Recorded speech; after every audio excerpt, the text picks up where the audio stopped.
साथियों नमस्कार। आप देख रहे हैं सुशील कुमार उपाध्याय यूट्यूब चैनल। साथियों, आज की विशेष रिपोर्ट देश और प्रदेश के तमाम संविदा कर्मचारी, आंगनवाड़ी कार्यकर्ता, शिक्षा प्रेरक, अनुदेशक सहित तमाम लोगों पर आज की हम विशेष रिपोर्ट आप तक पहुंचाएंगे।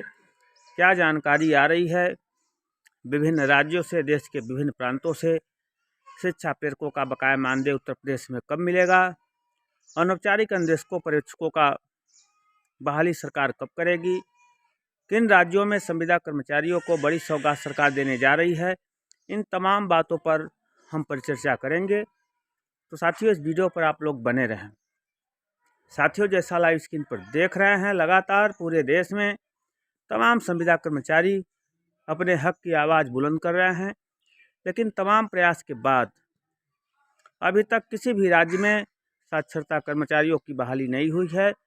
हम प्रारंभ कर रहे हैं सबसे बड़े राज्य उत्तर प्रदेश से, जहां पर 1 लाख से ज़्यादा साक्षरता कर्मी इस समय प्रदेश में कार्यरत थे, जिनको मार्च 2018 में सरकार ने हटा दिया था।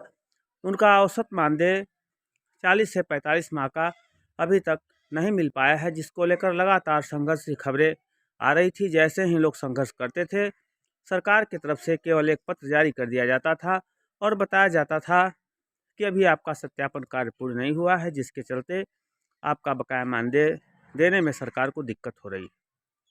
साथियों, तमाम जनपद के साथी कोर्ट की भी शरण में गए थे। कोर्ट ने भी उनके बकाया मानदेय पर मुहर लगाई थी, लेकिन अभी तक सत्यापन कार्य पर ही सरकार फोकस किए हुए है। तो साथियों, हम आपको बता दें, उत्तर प्रदेश जैसे बड़े राज्य में 3 जनवरी को यानी कल शिक्षा प्रेरकों के बकाया मानदेय संविदा बहाली पर साक्षरता कर्मी नियोग के संदर्भ में प्रदेश अध्यक्ष साक्षरता कल्याण समिति उत्तर प्रदेश सत्यवान वर्मा की वार्ता निदेशक साक्षरता से हो सकती है और आप लोगों के संदर्भ में पॉजिटिव रिजल्ट आने की पूरी उम्मीद है। जैसी भी साथियों जानकारी आएगी, हम अपने चैनल के माध्यम से आप तक पहुंचाएंगे, क्योंकि माननीय प्रदेश अध्यक्ष सत्यवान वर्मा का कहना है कि कुछ न कुछ पॉजिटिव रिजल्ट जरूर हम लोगों के संदर्भ में आ सकता है। रही अन्य राज्यों की बात, तो सरकार तमाम राज्यों में काम कर रही है। आपको मालूम है, बिहार, मध्य प्रदेश, छत्तीसगढ़, राजस्थान में नई सरकारों का गठन हो चुका है और यहाँ पर साक्षरता कर्मी अपने हक की आवाज़ सरकार तक पहुँचा रहे हैं और उनको आश्वासन मिला है कि सरकार आपके बहाली पर भी काम कर रही है। हम बात कर रहे हैं देश के और प्रदेश के लाखों आंगनवाड़ियों के संदर्भ में, जहाँ पर माननीय सुप्रीम कोर्ट ने पहले ही तय किया था कि आंगनवाड़ी कार्यकर्ता पूर्णकालिक कर्मी की तरह काम कर रहे हैं, इनको ग्रेच्युटी का भुगतान होना चाहिए। इसका मोहर उत्तर प्रदेश सरकार को भी माननीय हाई कोर्ट ने मोहर लगा दी है। अब देखने का विषय है कि 4 महीने का माननीय हाई कोर्ट ने समय दिया है।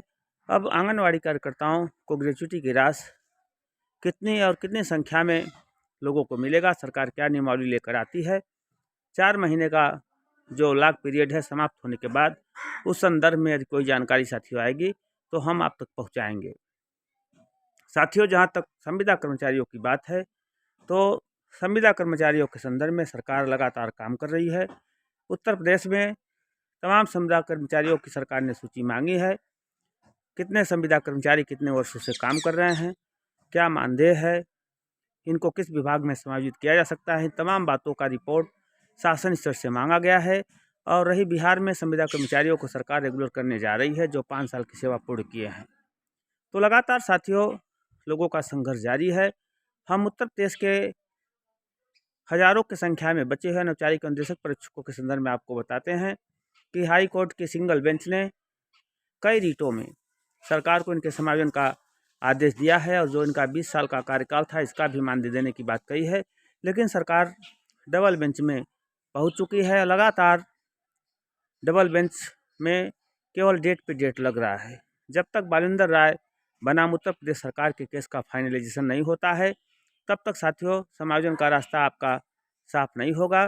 तो जैसे ही डबल बेंच से हमारी जीत होगी, जैसे ही कोई जानकारी आएगी, हम आप तक पहुंचाएंगे, क्योंकि लगातार तमाम अनौपचारिक अनुदेशक परीक्षकों के बारे में जानकारी मांगी जा रही है। तो साथियों, अभी कोई अपडेट नहीं है।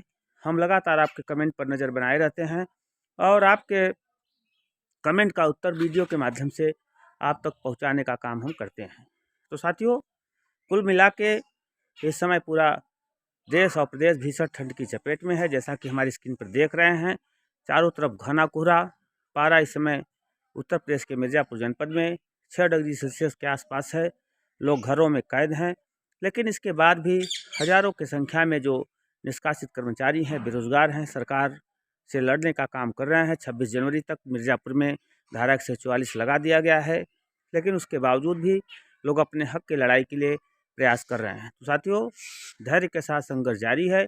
जैसे भी पूरे देश प्रदेश से कोई जानकारी आएगी साथियों, हम आप तक पहुंचाएंगे। हमारे चैनल का यही प्रयास रहता है कि हम पूरे देश प्रदेश से संविदा कर्मचारी, निष्कासित कर्मचारी, बेरोजगारों के संदर्भ के साथ साथ जो भी लेटेस्ट अपडेट आए उसकी रिपोर्ट आप तक पहुंचाऊं। तो साथियों, आज की यही अपडेट है। आगे जैसे भी कोई जानकारी आएगी हम अपने चैनल के माध्यम से आप तक पहुंचाएंगे। निश्चित तौर पर साथियों, आप कमेंट के माध्यम से हमारा उत्साहवर्धन करते रहें। हम नए वीडियो में आपके कमेंटों के साथ साथ नए वीडियो के साथ आपसे मिलेंगे और आपके कमेंट का उत्तर भी वीडियो के माध्यम से प्रदान करेंगे। तो साथियों, हम आपसे विदा लेते हैं। धन्यवाद, नमस्कार।